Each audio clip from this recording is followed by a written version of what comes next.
Nano second में टिक ना कर पाए। तो याद रखिएगा, बहुत बेहतरीन तरीके से सारी ट्रिक्स को आपके माइंड में सेट करूंगा और कोई भी क्वेश्चन आपका आएगा तो 1 सेकंड नहीं लगेगा कि आप आंसर क्लिक कर जाओगे। तो चलिए कंसंट्रेशन के साथ एक पेन एक कॉपी उठाकर कुछ 5 ट्रिक को नोट कर लीजिएगा जो केवल मात्राओं पर आधारित होंगी। ठीक है ना, केवल मात्राओं पर, और दुनिया का कोई भी शब्द आ जाए तो भैया एक बार में लॉक करना, आंसर 100% सही हो जाएगा। हर बहन हर भाई के लिए यहाँ पर बताना चाहेंगे कि पहली परिभाषा से ही एक क्वेश्चन बन जाता है। क्वेश्चंस क्या बनता है, समास और संधि में, दोनों में बच्चे कंफ्यूज रहते हैं। देखिएगा, संधि किसे कहते हैं, तो 2 वर्णों के परस्पर मेल से। इस वर्ण को हमेशा याद रखना। और जब क्वेश्चन में पूछा जाता है कि ये बताइएगा कि समास किसे कहते हैं, तो समास में लिखा होगा कि शब्दों के मेल से। जब शब्द की बात हो तो समास, जब वर्ण की बात हो तो संधि। क्वेश्चन कैसे पूछा गया था पिछली बार एग्जाम में कि यह बताइएगा कि वर्णों के परस्पर मेल से परिवर्तन होने वाले शब्दों को क्या कहेंगे। परिवर्तन होने वाले शब्दों को हम संधि कहेंगे। याद रखना, जब वर्णों के परस्पर मेल से हो तो संधि, जब शब्दों के परस्पर मेल से हो तो समास। पहला क्वेश्चन ये याद रखना है, ये गलत नहीं होना चाहिए। अब बात करते हैं ट्रिक पर। ट्रिक से पहले 3 चीज़ें हमें हमेशा याद रखनी है कि संधि जो है वो कितने प्रकार की होती है। संधि 3 प्रकार की होती है मुख्यतः, देखा जाए स्वर संधि, व्यंजन संधि और विसर्ग संधि। स्वर, व्यंजन और विसर्ग को हम क्या कहते हैं, यही 3 प्रकार हैं जो हमें पढ़ने हैं। क्वेश्चंस कहाँ से बनते हैं, क्वेश्चंस स्वर संधि से बनते हैं, सबसे ज़्यादा बनते हैं, दूसरे नंबर पर व्यंजन और तीसरे नंबर पर विसर्ग। तो चलिए जानते हैं कि स्वर संधि को किस तरीके से हम ट्रिक के माध्यम से अपने दिमाग में सेट करें जो कभी गलत ना हो। तो स्वर संधि को पढ़ने से पहले यह जानना पड़ेगा कि अगर संधि के 3 प्रकार होते हैं, स्वर, व्यंजन और विसर्ग, तो स्वर संधि को जब पढ़ेंगे तो उसके भी कुछ प्रकार होते हैं जो ट्रिक के माध्यम से हमें पढ़ना पड़ेगा। समझिएगा कि एग्जाम में क्वेश्चंस आपसे पूछ लेता है कि यह बताइएगा कि महोर्मी में कौन सी संधि है, तो आप कंफ्यूज हो जाएंगे। तो ऐसी हम एक ट्रिक बताने वाले हैं जो केवल मात्राओं को देखकर आप चीज़ें आसानी तरीके से क्लिक कर पाएंगे। जैसे आप स्वर संधि को पढ़ेंगे तो स्वर संधि के भेद कितने होते हैं हमें जान आना जरूरी है। तो स्वर संधि को पढ़ने से पहले उसके कितने भेद होते हैं, कितने प्रकार होते हैं, तो आइए जानते हैं कि भाई स्वर संधि का पहला जो पार्ट है वो है दीर्घ संधि, दूसरा जो पार्ट है वो है वृद्धि संधि, और तीसरा पार्ट है वो है गुण संधि, चौथा पार्ट है यड़ संधि और 5वां पार्ट है अयादि संधि। ठीक है ना। तो यानी हम कह सकते हैं कि स्वर संधि के भी पार्ट होते हैं, 5 पार्टों में बटी हुई है, दीर्घ, वृद्धि, गुण, यड़ और अयादि। यहीं से सबसे ज़्यादा प्रश्न आते हैं। एक आपको शब्द दे देता है और कहता है 4 ऑप्शन देकर कि इसमें कौन सी संधि है। तो आइए सबसे पहले जानते हैं दीर्घ संधि को हम किस तरीके से ट्रिक के माध्यम से अपने दिमाग में बैठाएं। यहां पर देखिएगा कि जब किसी शब्द के बीच में बड़ी मात्रा, यानी बड़ी मात्रा का मतलब है कि बड़ा आ का डंडा या बड़ा आ का, हम कह सकते हैं, आपको यहां पर ऑप्शंस में दिख जाएगा। जैसे अभी हम एग्जांपल कराएंगे ना तो आपको तुरंत पूरी तरीके से सब कुछ समझ में आ जाएगा 1 नैनो सेकेंड में। बड़ी ई की मात्रा, बड़ा उ का मात्रा, तो हम ये कह सकते हैं ये 3 शब्द आपको, 3 वर्ण आपको याद रखने हैं। इन 3 वर्णों पर ही ये पूरी संधि दीर्घ संधि है। इनकी मात्रा अगर दिख जाए कोई भी शब्द में, और कोई भी दुनिया का शब्द दिया हो, तो उस शब्द में, हर शब्द में दीर्घ संधि होगी। ठीक है। मात्रा कैसी होनी चाहिए, बड़ी होनी चाहिए, चाहे वो आ की मात्रा हो, चाहे ई की मात्रा हो, चाहे ऊ की मात्रा हो। अब ट्रिक में आपको लिखना कैसे है, एक तो ये वाली परिभाषा लिख लेना है ट्रिक में, और ट्रिक के आगे ये भी लिख लेना है। आगे क्या लिखना है यहां पर बता रहा हूं, इससे आप परेशान ना हो, नहीं तो आप कंफ्यूज हो जाएंगे। आप समझिएगा किस तरीके से हम एग्जाम में अपने क्वेश्चन को 100% सही कर सकते हैं। ट्रिक के आगे आप दूसरा स्टार बना के आप लिखिएगा कि बीच वाले अक्षर में, क्या, बीच वाले अक्षर में ये सभी बड़ी मात्रा होनी चाहिए, चाहे आ की, चाहे ई की, चाहे ऊ की। जैसे आपको एक बार यहाँ पर हम प्रयोग करके दिखाते हैं। विद्याभ्यास एक क्वेश्चन आ जाता है कि ये बताओ, कल को क्वेश्चन एग्जाम में पूछ लिया जाए कि विद्याभ्यास में कौन सी संधि है, तो बीच वाला अक्षर हमारा कौन सा है। ये देखो बीच वाला अक्षर है, यहाँ पर क्या है, ये यहाँ पर बड़ा आ का डंडा है। तो मैं कह सकता हूँ कि संधि की बात करें, मुझे बीच वाला अक्षर देखना है और तुरंत मुझे संधि के ऑप्शन में दीर्घ मार देना है। गिरीश में कौन सी संधि है अगर पूछा जाए, तो गिरीश में आप रा के ऊपर देखिए बीच वाले अक्षर में बड़ी की मात्रा है या बड़ा आ का डंडा है या बड़े ऊ की मात्रा है, तो आप कहोगे सर 3 में से एक है, यानी बड़ी ई की मात्रा है, तो संधि कौन सी हो जाएगी, दीर्घ हो जाएगी। बधूत्सव की बात करें तो आप यहां देख रहे होंगे कि बधूत्सव में कौन सी डंडा है, तो हम ये कहेंगे कि बड़ी ऊ की मात्रा है, तो तुरंत आपका आंसर बीच वाले में बड़ा आ का डंडा, बड़ी ई की मात्रा या बड़ा ऊ की मात्रा है, तो तुरंत संधियों में दीर्घ संधि हो जाएगी। ठीक है, केवल हमें बीच वाले अक्षर पर फोकस करना है। बोले दीर्घ संधि में, और उदाहरण ले लो भाई, योजना अवधि। कल को क्वेश्चन एग्जाम में आ जाए कि योजना अवधि में कौन सी संधि है, हर बच्चा जानता है स्वर, लेकिन क्वेश्चन में आ जाता है स्वर में कौन सी है, गुण है, अयादि है, दीर्घ है या वृद्धि है। तो वहां पर बड़ा आ का डंडा अगर आ रहा है तो मैं कहूंगा कि आ धन आ बराबर बड़ा आ का डंडा, चाहे आप ऐसे कर लो चाहे आप ट्रिक के माध्यम से कर लो कि भैया बीच वाले अक्षर में अगर बड़ा है, बड़ा का मतलब क्या होता है यार, ट्रिक ये भी लिख लो, बड़ा का मतलब होता है दीर्घ, और दीर्घ का मतलब है संधि हो जाएगी दीर्घ।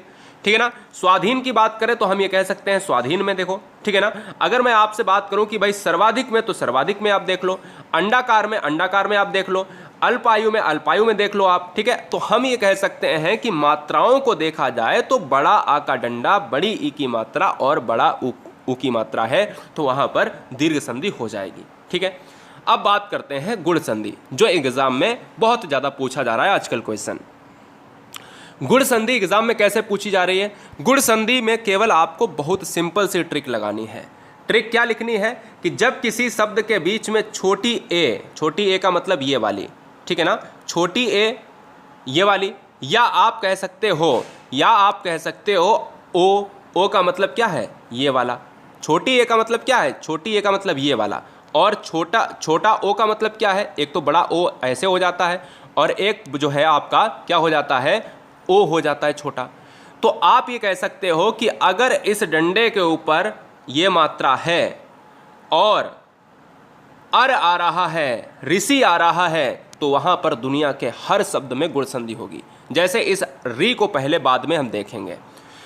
क्वेश्चन में क्या था, क्वेश्चन में अगर कल को आ जाए कि ये बताओ कि राकेश में कौन सी संधि है, तो आप यार याद रखो कि इस डंडे की बात कर रहा है, इस डंडे के ऊपर एक मात्रा अगर है तो दुनिया की गुण संधि होगी। आप ट्रिक में कैसे लिखोगे कि आपको ट्रिक में ऐसे लिखना है कि अगर मात्रा ए की है, छोटे ए की, और या ओ की है, यानी इस डंडे के ऊपर ये मात्रा आपको दिखनी चाहिए। जैसे सुरेंद्र में कौन सी संधि है, तो सुरेंद्र में आपको इस सुरेंद्र से मतलब नहीं है, इस मात्रा से मतलब है। अगर एक मात्रा आ रही है तो तुरंत आप आंसर लगाइएगा गुण संधि। ठीक है। गणेश में कौन सी संधि है, इस गणेश से मतलब नहीं है, इस मात्रा को देखिएगा, अगर डंडे के ऊपर एक मात्रा है तो तुरंत आप गुण संधि लगाइएगा। हमें सूर्योदय में देखिएगा, सूर्योदय में हमें इस सूर्योदय से मतलब नहीं है, हमें तो इस मात्रा को देखना है, अगर एक मात्रा है तो गुण संधि लगानी है। हमें यहाँ पर महोत्सव में देखना है, महोत्सव मुझे ए और ओ से मतलब नहीं है, हमें मात्रा इस डंडे के ऊपर देखना है कि इस डंडे के ऊपर मात्रा एक है तो गुण संधि होगी। ठीक है ना। तो यहाँ पर महोत्सव हुआ, यहाँ पर यथेष्ट हुआ। इस मात्रा की बात करें तो यहाँ पर क्या है, महेश्वर। देखिए महेश्वर में क्या है, महेश्वर में भी आपकी एक मात्रा दी गई है हा के ऊपर, जलोर में एक मात्रा दी गई है, मोहर्जा में एक मात्रा दी गई है। अब बात करते हैं ये वाले दो क्वेश्चन। ये दो क्वेश्चन यहाँ पर और समझाने की बात है कि अगर ब्रह्मर्षि आ जाए, महर्षि आ जाए, ठीक है ना, कुछ भी आ जाए, ऋषि वाले वर्ड अगर आ जाए तो वो भी वहाँ पर आपको गुण संधि लगानी होगी। ये भी क्वेश्चन में हमेशा याद रखना। तो तीन कॉन्सेप्ट ये वाले हैं, तीन मात्राओं के ऊपर पूरा गुण संधि है। दुनिया में कोई भी संधि आ जाए लगा दोगे, मुझे पता है, लगा दोगे ना, बिल्कुल लगा दोगे। अगर एक मात्रा है तो गुण संधि लगेगी, यही ट्रिक आपको लगानी है। गुण संधि के बाद आपको यड़ संधि देखना है। यड़ संधि से पहले हम आपको वृद्धि पढ़ा देते हैं, यड़ संधि बाद में अभी पढ़ाएंगे, वृद्धि पहले पढ़ लो, समझिएगा। अभी मैंने कहा आपको वृद्धि लिखनी है, ठीक है ना, यड़ बाद में लिखनी है, वृद्धि के बाद, समझ में आ जाएगा, इसलिए मजा आ रहा है। देखिए हमने अभी आपसे कहा कि डंडे के ऊपर एक मात्रा है तो गुण संधि हो जाएगी, कोई दिक्कत। अगर मैंने कहा आपसे कि अगर दो मात्राएं मैं कर दूं डंडे के ऊपर, तो एक बढ़ने का मतलब क्या है, एक की बढ़ोतरी अगर मैं कर दूं तो बढ़ने को हम क्या कहते हैं, वृद्धि कहते हैं ना। तो बस इतना ही याद रखना, यही ट्रिक है। जब किसी शब्द के बीच में बड़ी एक की मात्रा यानी ये मात्रा, और जब ऐसी मात्रा बड़े औ की मात्रा, तो वो भी हमें इससे क्या मतलब, डंडे से हमें इस डंडे के ऊपर देखनी है क्या दो मात्राएं हैं। तो अगर दो मात्राएं आ रही हैं तो वृद्धि संधि होगी, तो आपको ट्रिक में क्या लिखना है, आपको ट्रिक में ये लिखना है कि इसके ऊपर 2 मात्राएं होंगी, तो आपको ऐसे लिख लेना है, इस तरीके से यहाँ पर वृद्धि लिख देना, ऐसे ही बना लेना है। और गुण वाले में कैसे लिखना है, 1 मात्रा है तो गुण वाले में ऐसे लिख लेना है, ठीक है ना, जैसे राकेश का के ऊपर 1 मात्रा। ऐसे ही दोस्त यहाँ पर एक क्वेश्चन आता है कि महेश्वर्य में कौन सी संधि है, तो महेश्वर्य में वृद्धि संधि है। दंत्योष्ट में कौन सी संधि है, दंत्योष्ट में वृद्धि संधि है, ठीक है ना, क्यों, क्योंकि डंडे के ऊपर 2 मात्राएं। राजेश्वर्य में कौन सी संधि है, तो राजेश्वर्य में वृद्धि संधि है, यहाँ पर वृद्धि संधि है, यहाँ वृद्धि है। परमौषध में, अरे भाई परमौषध मैंने ऐसे लिखा, परमौषध मैंने ऐसे लिखा, तो मुझे परमौषध से मतलब नहीं है, मुझे इन मात्राओं से मतलब है, तो यहाँ पर संधि क्या हो जाएंगी, वृद्धि हो जाएंगी। मतैक्य में, महोजस्वी में, सभी में वृद्धि संधि है। समझ में आया, तो एक बार सभी बच्चे स्क्रीनशॉट भी ले लें। क्लियर है, कोई भी क्वेश्चन एग्जाम में आए तो यहाँ पर क्वेश्चन हल हो जाएगा। चलिए यड़ संधि की बात कर ले। यड़ संधि में अगर जब किसी शब्द के बीच में या बा रा के साथ अधूरा शब्द आए तो वहाँ पर यड़ संधि होती है। कितनी सिंपल सी ट्रिक है। या वा रा जो भी अंतःस्थ व्यंजन वर्ड होते हैं ना, उनके ऊपर अगर कोई अधूरा वर्ड आ जाए, आधा लटका हुआ वर्ड आ जाए, जैसे अत्यावश्यक, नद्यार्पण, अन्वित, स्वागत, मात्रांध, पित्रादेश, प्रत्येक, तो हम ये कहेंगे कि इन सभी में आप देख रहे होंगे कि त्रा जो बना है ना, ये त्रा किससे बनता है, आधे ता और रा से बनता है, सभी बच्चे जानते हैं। ये वा के ऊपर, ये देखिए वा है, वा के ऊपर क्या कह रहा है, अधूरा शब्द आया, वा के ऊपर ना अधूरा आया है, या के ऊपर दा अधूरा आया है, या के ऊपर ता अधूरा आया है, ता के ऊपर रा अधूरा आया है ना, ता के ऊपर रा अधूरा आया है, या के ऊपर ता अधूरा आया। तो मैं ये कह सकता हूँ कि इन सभी शब्दों में अगर या वा रा के ऊपर अधूरे शब्द हैं, अधूरे वर्ण हैं, तो वहाँ पर यड़ संधि होगी। ठीक है, बहुत बढ़िया। चैनल को सब्सक्राइब कर लें। रोज़ाना हिंदी का मॉक टेस्ट होता है रात के 8 बजे और पूरी तरीके से हिंदी को कंप्लीट कराया जा रहा है विद ट्रिक के साथ। सभी बहनें, सभी भाई गुरुजी वर्ड एग्जाम स्टडी को अच्छी तरीके से देखने की कोशिश करें। और लास्ट की संधि पर हम आते हैं, अयादि संधि। अयादि संधि की ट्रिक क्या कह रही है, ध्यान दीजिएगा। अयादि संधि की ट्रिक कह रही है कि जब किसी शब्द के बीच में या और वा का उच्चारण निकले तो वहाँ पर अयादि लगा दो। मैंने कहा दिमाग लगाओ ना, अयादि में कितने अक्षर, 3 अक्षर, और जितनी भी संधि अयादि की होंगी वो लगभग 90.99% दोस्त यहाँ पर 3 अक्षर की हैं। ठीक है, पवन हुआ, पावन हुआ, पावक हुआ, नयन हुआ, शयन हुआ, नायक हुआ, गायक हुआ, भवन हुआ, श्रवण हुआ। अगर कल को श्रवण भी आ जाए क्वेश्चन में, कल को श्रवण भी क्वेश्चन में आ जाए तो वहाँ पर भी आपको लगाना होगा। ठीक है ना। तो ये नयन, शयन, नायक, गायक, पवन, भवन, पावक, ये सभी संधियाँ ऐसी हैं जो 3 अक्षर की हैं, और 3 अक्षर की संधि 3 अक्षर के साथ अयादि के साथ जहाँ पर या वा का उच्चारण निकले आपको। ठीक है ना, बहुत बढ़िया क्वेश्चन है और ज़बरदस्त तरीके से यहाँ पर क्वेश्चन बनता है। मेरी बात समझ रहे हैं। तो ये क्वेश्चन एग्जाम में अगर ऐसे आते हैं तो आप संधियों से बिल्कुल फ्री हो जाइएगा।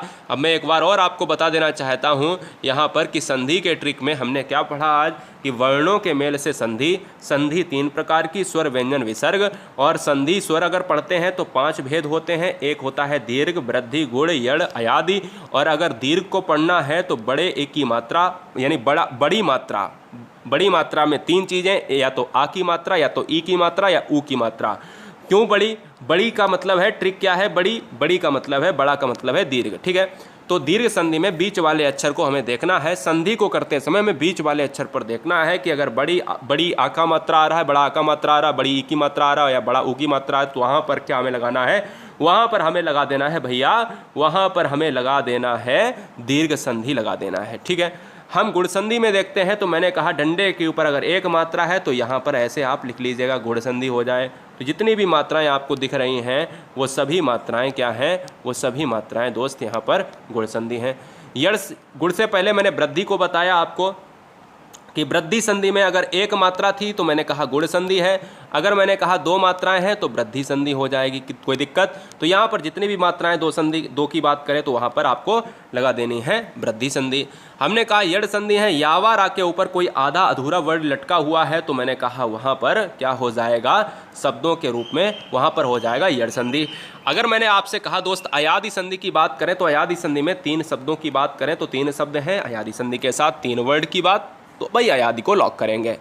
तो अब इसके बाद हम जो है टेस्ट पेपर लगा लेंगे संधि का, और रात के 8 बजे तो पूरी तरीके से ऑल चैप्टर का मॉक टेस्ट होता ही है। और साथ में मैं बताना चाहता हूं आप सभी को कि यहां पर हम विसर्ग संधि को भी पढ़ने वाले हैं। तो love you guys, thanks for watching video गुरु से वर्ड एग्जाम स्टडी। तो लाइक तो बनता है, चैनल को सब्सक्राइब जरूर करें यदि आपको हॉनेस्टी तरीके से, पूरी तरीके से, ईमानदारी तरीके से सिलेक्शन चाहिए। Love you guys, thanks for watching video गुरु से वर्ड।